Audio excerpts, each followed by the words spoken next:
সকালে আমাকে নিয়ে ছেলেকে নিয়ে ব্যাংকে গেলেন এবং একটা ডিপোজিট খুলে ওখানে ছেলের নামে 20 লাখ টাকা ওনার অ্যাকাউন্ট থেকে ট্রান্সফার করেন। এরপর আমাদের কাগজপত্র রেডি করেন আমাদের পাসপোর্ট বানানোর জন্য। ইমার্জেন্সি টাকা খরচ করে 7 দিনের ভেতর পাসপোর্ট বানিয়ে নেন।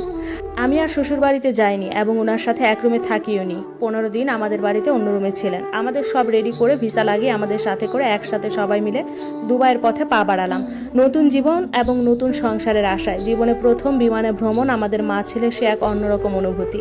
জীবনে প্রথমবার দুবাই শহর দেখা, সেই অনুভূতি ভাষায় প্রকাশ করার মতো না। আমরা প্রতিদিন রাতে ঘুরতে বের হতাম, দিনে উনি ওনার কাজ করতো। শ্বশুর বাড়িতে সবাই জানে যে আমাদের দুবাই নিয়ে এসেছে, আমার নতুন সংসার এখানে, আমি, আমার ছেলে এবং আমার উনি। আচ্ছা বলতে পারেন মেয়েরা এমন কেন? এত কিছুর পরে ওনার প্রতি এত ভালোবাসা আসে কোথা থেকে? প্রচন্ড রকম ভালোবাসি ওনাকে। একদিন উনি বললেন, অনেক তো দূরত্ব হলো, এবার আমাদের আরেকটি সন্তান হলে মন্দ হয় না। আমি বলি, না, আর সন্তান নেব না, আমার অনিশ্চিত জীবন। আপনি আবার আমাকে অবহেলা করলে আমি সন্তান নিয়ে কোথায় যাব, কি করব? এটা বলে কান্না করে দিই। আমি আমার সন্তানদের সামনে আর কারো কাছে ছোট্ট এবং অপমানিত হতে পারবো না, এটা খুব লজ্জাজনক। উনি আমাকে জড়িয়ে ধরে বললেন, বউ, কোথাও ছেড়ে যাব না, খুব ভালোবাসবো তোমাদের। আসলেই উনি আমাদের অনেক ভালোবেসেছেন, অনেক বেশি কদর করেছেন। দুবাইতে কেটে গেল আমাদের আরো 2টা বছর। আমার আরেকটি ছেলে হলো, আলহামদুলিল্লাহ। আমাদের মা ছেলের সেবা করেছেন উনি নিজের হাতে। এদিকে বাচ্চাকে স্কুলে দিতে হবে, কিন্তু ওই দেশে স্কুলে পড়ানো অনেক বেশি ব্যয়বহুল। আমাকে দেশে চলে আসতে হবে। আমি অনেক কাঁদতাম শ্বশুর বাড়িতে আসতে হবে বলে। আমি ওনাকে কান্না করে বলি, আল্লাহর ওয়াস্তে যদি পসিবল হয় আমাকে একটা ঘর করে দেন, বেড়ার হোক, আমাকে কেউ অপমানিত করবে না। আমার ছেলের নামে যে টাকাগুলো দিয়েছেন ওগুলো দিয়ে হলেও আমাকে 2 রুমের একটা ঘর বেঁধে দেন। আপনার কাছে আমার আর কিছুই চাওয়া নাই, শুধু এতটুকু শেষ চাওয়া, আমি সম্মানের সহিত বাকি জীবন থাকতে চাইছি।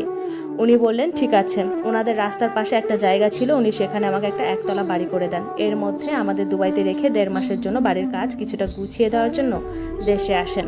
আর বাকিগুলো আমার ভাইয়েরা এবং ওনার কয়েকজন বন্ধুর সহায়তায় শেষ করে খুব সাধারণ করে থাকার মতো পরিস্থিতি করে দেন। বাকি কাজ আস্তে আস্তে পরে করবেন। আমি ছেলের পড়ালেখার জন্য 3.5 বছর পর দেশে আসি, কিন্তু আমার শ্বশুর বাড়িতে উঠি না, আমার জন্য নতুন করে দেওয়া ঘরে উঠি। আমি আর শ্বশুর বাড়িতে যাইনি, আমাকে খুব অপমানিত হতে হয়। আলহামদুলিল্লাহ, সুখেই দিন যাচ্ছিল আমাদের। ওনার সাথে কথা, ছেলে মেয়েদের নিয়ে সারাটা দিন কেটে যেত আমার। এর মধ্যে আমার ছোট্ট দেবর একটা মেয়ের সাথে প্রেম করে। একদিন সকালে ওরে নিয়ে চলে আসে আমার ঘরে, বলে, ভাবি, মেয়েটাকে পছন্দ করি, বিয়ে করব। ওর পরিবার বিয়ে ঠিক করেছে।